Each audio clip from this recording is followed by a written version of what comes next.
అనిపిస్తుంది. సో ఓవరాల్గా చాలా డిసప్పాయింటింగ్ ఒక విధంగా చెప్పాలంటే ఈ సీజన్. రైతులకు ఒకటే చెప్పాలి, మీరు వరి పంట నీళ్లు అవసరమైన పంటలు ఎక్కువ వేస్తే గనక, ఆల్రెడీ ఇప్పుడు రాష్ట్ర ప్రభుత్వం చెప్తుంది, ఏం చెప్తుంది, మేము కొనము, కేంద్ర ప్రభుత్వం ఎంత కొంటారో అంతే కొంటాం, ఎంఎస్పీకి వాళ్ళు ఎంత ఇస్తే అంతే కొంటాం, మేము కొనమని చెప్తున్నారు. సో వరి పంట చాలా ఎక్కువ విస్తీర్ణం అయిపోయింది. 1,29,00,000 ఎకరాల్లో వరి పంట వేస్తే కొనడానికి ఎవరు కూడా ముందుకు రారు. ఆల్తడి పంటలు వేసుకోండి, గ్రౌండ్ నట్ వేయండి, మిల్లెట్స్ వేయండి. సో రైతులు ఈ సీజన్ లో వరి వంటి నీటి ఆధారిత పంటల కన్నా వేరే ఆల్టర్నేట్ వెళ్ళాలి, ఆల్టర్నేట్ క్రాప్స్ కు వెళ్ళడం తప్ప వేరే మార్గం కనిపించట్లేదు. ప్రభుత్వం కొన అంటుంది, ఇంకేం చేస్తారు మరి? ప్రభుత్వం కొన అన్నప్పుడు మరి ఏం ఆప్షన్ ఉంటుంది? రాష్ట్ర ప్రభుత్వం మేము కొన అని చెప్తున్నారు, కేంద్ర ప్రభుత్వం ఎంత మేరకు అనుమతిస్తే అంత మేరకు. ఈసారి మనకి 38 లక్షల మెట్రిక్ టన్లో ఎంతనో కేంద్ర ప్రభుత్వం అనుమతి ఇచ్చింది కొనేందుకు. సో అంతవరకే కొంటామని చెప్తున్నారు, అంతకు మించి మేము కొనమని చెప్తున్నారు. ఇప్పుడు కూడా వర్షం పడుతుంది. ఎక్కడ? ఇప్పుడు ఖమ్మం, భూపాలపల్లి జిల్లాలో, తర్వాత మిగతా చోట్ల వర్షం పడుతుంది. బట్ లైట్ రెయిన్ఫాల్ ఇప్పుడు ఇంత పెద్ద, ఇప్పుడు బ్రహ్మాపూర్, భువనేశ్వర్లో ఇక్కడ కురుస్తున్నంత భారీ రెయిన్ఫాల్ అట్లా లేదు ఎక్కడ. మీరు చూడండి, సౌత్ ఇండియాలో అంతా ఖాళీయే, ఎక్కడ కూడా ఏ వెదర్ సిస్టమ్ కూడా లేదు. అల్పపీడనాలు ఏర్పడలేదు, వాయుగుండాలు ఏర్పడలేదు, ఏది కూడా లేదు. చూస్తే 10% లెస్ రెయిన్ఫాల్ కాదు, నాకు ఇది కనీసం దేశవ్యాప్తంగా 15% తక్కువ రెయిన్ఫాల్ నమోదయ్యే అవకాశాలు కనిపిస్తున్నాయి. 2015లో 87% మాత్రమే సాధారణ వర్షపాతం నమోదైంది, అది ఎల్నినో ఇయర్. సో ఇప్పుడు అంతకంటే ఎక్కువ మాన్సూన్ ఆందోళన కలిగించినా లేదు. జూన్ మంత్ అయితే ఇప్పుడున్న పరిస్థితి అయితే వాజ్డ్ అవుట్. జూన్ మంత్లో పెద్దగా రెయిన్ఫాల్ నెక్స్ట్ 10 days ప్రకారం చూస్తే కనుక మీరు చూడండి, వచ్చే 4-5 రోజుల్లో కూడా ఏమైనా పెద్దగా వర్షాలు కురుస్తాయంటే చూడండి, నెక్స్ట్ 4 days నేను రెయిన్ఫాల్ ప్రెడిక్షన్ చూపిస్తున్నాను. ఎంత ఎక్కడ కూడా పెద్ద సిగ్నిఫికెంట్ లేదు. నెక్స్ట్ 4-5 రోజుల్లో పడే వర్షం ఎక్కువ. ముంబైకి ఇంకా కూడా ఋతుపవనాలు రాలేదు. నార్మల్గా అసలు మాన్సూన్ అంటే ముంబైలో 3 digit రెయిన్ఫాల్, 30-40 సెంటీమీటర్ల రెయిన్ఫాల్ ఒక రోజులో కామన్ అక్కడ. ఎందుకంటే ఇప్పుడు మన హైదరాబాద్ వర్షపాతం, సాధారణ వర్షపాతం 70 సెంటీమీటర్లు అయితే ముంబై సాధారణ వర్షపాతం 280 సెంటీమీటర్లు, 280-300 సెంటీమీటర్లు. హైదరాబాద్తో పోలిస్తే 4 రెట్లు పడుతుంది. ఒక సీజన్లో, ఒక నెలలో హైదరాబాద్లో పడే వర్షపాతం ఒక్క రోజులోనే ముంబైలో పడుతుంది. అటువంటి చోట అసలు వర్షమే దిక్కులేదు. ఋతుపవనాలు నెక్స్ట్ 24-25వ తేదీ వరకు కూడా ముంబైకి రావడం లేదు. కేవలం మనకు ఎక్కువ వర్షం పడుతుందంటే కోస్టల్ కర్ణాటక, అంటే మంగళూరు, గోవా, ఉడిపి.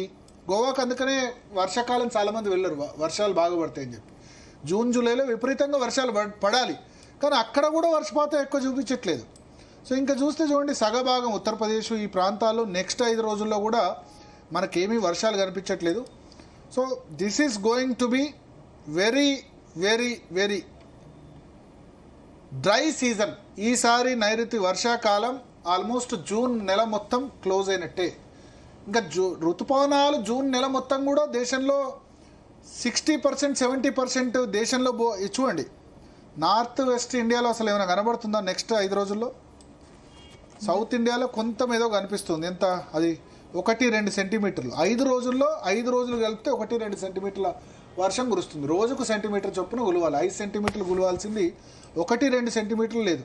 సో తెలంగాణ బహుశా ఈ మంత్ ఎండ్ నాటికి కనీసం 35, 40, 50% తక్కువ పోయినా ఆశ్చర్యం లేదు. దేశంలో కూడా 50% తక్కువ రెయిన్ఫాల్ జూన్ మంత్లో నమోదయ్యే పరిస్థితి కనిపిస్తుంది.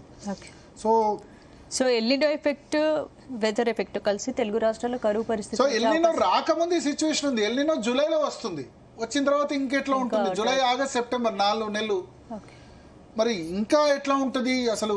మనం ఈ కనీవిని ఎరుగున కరువు చూస్తామా ఈ సీజన్లో అని అనిపిస్తుంది. ఏమో అంటే ఇప్పుడు ఒకటే రోజు 50 సెంటీమీటర్ల వర్షం కూడా పడ్డ రోజులు ఉన్నాయి. కామారెడ్డిలో పడ్డదిగా లాస్ట్ ఇయర్. సో అట్లాంటివి ఏమైనా వచ్చి ఆదుకుంటే తప్ప పరిస్థితి అయితే చాలా దారుణంగా ఉంది.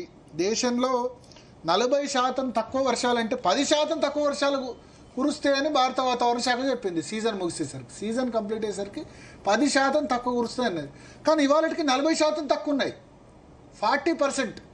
ఇంకా జూలై ఆగస్టులో పెరిగే కొలది నార్మల్ రెయిన్ఫాల్ పెరుగుతుంది. జూన్లో నార్మల్ రెయిన్ఫాల్ 5 మిల్లీమీటర్లు, 1/2 సెంటీమీటర్. కానీ జూలైలో 1 సెంటీమీటర్, 1.2 సెంటీమీటర్ నార్మల్ రెయిన్ఫాల్ భారతదేశంలో. సో ఇంకా క్యాచప్ చేయాల్సింది చాలా ఎక్కువ ఉంది జూలై, ఆగస్ట్, సెప్టెంబర్లో. సో ఈ లెక్కను చూస్తే ఇది ఏమంటారు, ఈసారి చాలా టఫ్ టైం, రైతులైతే చాలా టఫ్ టైం ఎదుర్కోవాల్సి ఉంటుంది. మేబీ మన రాష్ట్రంలో మరి కాళేశ్వరం ప్రాజెక్ట్ ఉంది. కాళేశ్వరం ప్రాజెక్టు సంబంధించి మరి ఈసారి ఇప్పుడైతే మేడిగడ్డ, అన్నారం, సుందిళ్ళ అయితే వాటర్ తీసుకోవడానికి అవకాశం లేదు. బట్ ఎల్లంపల్లి నుంచి ప్రతి సంవత్సరం ఒక 300-350 టీఎంసీలు పోయినాయి. సో రైతులకి నాకు తెలిసి ఈసారి ప్రాజెక్టులకి సాగునీరు ఉంటుందా? కృష్ణా బెల్ట్లో అయితే ఎప్పుడు కూడా కొట్లాటేనే, శ్రీశైలం, నాగార్జున సాగర్లో. గోదావరిలో కూడా సాగునీరు ఉంటుందా అని అనిపిస్తుంది. చూడండి మీరు, నెక్స్ట్ 5 డేస్లో అసలు హైదరాబాద్ పైన వర్షం లేదు. ఇంకా 5 రోజుల తర్వాత కూడా ఋతుపవనాలు వస్తాయా లేదా అన్న విధంగా కనిపిస్తున్నాయి. ఇంకా హీట్ వేవ్స్ ఇవాళ టెంపరేచర్ చూస్తే 40-41 డిగ్రీలు జూన్ 20వ తేదీ తర్వాత కూడా కనిపిస్తుంది. ఎండ విపరీతంగా కొడుతున్న పరిస్థితి మనకు కనిపిస్తుంది. So this is going to be very tough season. ఖచ్చితంగా రైతులు ఎవరైతే ఉన్నారు, నెక్స్ట్ 3 రోజులు చూడండి, నెక్స్ట్ 3 రోజులు కూడా డ్రై రెయిన్ఫాల్, పెద్దగా వర్షపాతం లేదు. సో టెంపరేచర్ ఫోర్కాస్ట్ చూసుకుంటే టెంపరేచర్ ఎక్కువనే ఉండే అవకాశాలు కనిపిస్తున్నాయి. కొన్ని ప్రాంతాల్లో, మంచిర్యాల లాంటి ప్రాంతాల్లో 40 degrees temperature, 41 to 43 degrees temperature రేపు ఎల్లుండి కూడా ఉంటుందని చెప్తున్నారు. సో జూన్ 20 వర్షాకాలం అయిపోవాలి. జూన్ 12వ తేదీకే ఋతుపవనాలు తెలంగాణ అంతటా వ్యాప్తి చెందాలి. ఇవాళ 19వ తేదీ, ఇంకా 4-5 రోజులైనా ఋతుపవనాలు వ్యాప్తి చెందే పరిస్థితి కనిపించట్లేదు. సో ఇది ఓవరాల్గా సిచ్యువేషన్. బట్ ఒకటి, ప్రభుత్వం అప్రమత్తంగా ఉండాలి, రైతులు ఉండాలి, ఉన్న విషయం ఉన్నట్టు చెప్పాలి. ప్రభుత్వం అనవసరంగా వరి ఇలాంటి పంటలు వేసి ఉంటే చూసుకుంటే రబీ సీజన్లో చూసుకోండి. ఆ వరి కూడా వేస్తే కనుక ఈ ఖరీఫ్లో సన్న బియ్యం మాత్రమే వేయాలి. దొడ్డు బియ్యం రాష్ట్ర ప్రభుత్వం కొనుగోలు చేయని చెప్పింది. సన్న బియ్యం ఏదైతే 7 రకాలు వేస్తేనే మేము కొంటామని చెప్పారు, మిగతాయి కొనమని చెప్పారు. సో చూద్దాం. సో మీరు చెప్పినట్టు ఆల్టర్నేట్ పంటలు వేస్తే రైతులు ఆల్టర్నేట్ పంటలు తప్ప వేరే మార్గం లేదు. ఈసారి అయితే సీజన్ అద్భుతం జరుగుతుంది తప్ప, అంటే ఒకటే రోజులో 30-40 సెంటీమీటర్లు సెప్టెంబర్లో పడ్డది అనుకోండి, లాస్ట్లో చేంజ్ చేయలేం. కానీ ఇంకా 2009లో అట్లా జరిగింది, 2009లో విపరీతమైన కరువు. కానీ అక్టోబర్ 2న వైఎస్ రాజశేఖర రెడ్డి సెప్టెంబర్ 2వ తేదీ చనిపోయినారు, నాకు గుర్తుంది. 2009 సెప్టెంబర్ 2. ఆ సీజన్ మొత్తం కూడా అసలు వర్షాలు లేవు. అక్టోబర్ 2న మహబూబ్ నగర్ కర్ణాటక ఏరియాలో ఒకటే రోజు 30 సెంటీమీటర్ల వర్షంతో శ్రీశైలం ప్రాజెక్టు కొట్టుకుపోయే సిచ్యువేషన్ వచ్చింది. కర్నూలు, మంత్రాలయం, మొత్తం మహబూబ్ నగర్ జిల్లా మొత్తం అయింది. అంటే ఒకటే రోజు పడ్డ రెయిన్ఫాల్. సో అట్లాంటి ఈవెంట్స్ వస్తే తప్ప మనం చెప్పలేం ప్రాజెక్ట్ క్యాస్మెంట్ చేయాలి. ఈసారి అయితే చాలా హారిబుల్ సిచ్యువేషన్ ఉంది. రైతులు మాత్రం పదే పదే చెప్తున్నాం, ఆరుతడి పంటల వైపు మళ్ళడం తప్ప వేరే మార్గం లేదు.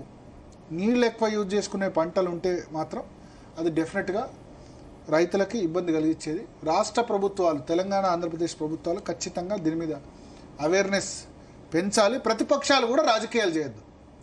ప్రతిపక్షాలు వరే పండించాలి, వరే కొనాలి అంటే అది రాజకీయమే అవుతుంది ఇప్పుడున్న సిచ్యువేషన్. రైట్, నెక్స్ట్ టాపిక్లోకి వెళ్ళే ముందు డీఎన్ఏలో షార్ట్ బ్రేక్. Stay tune.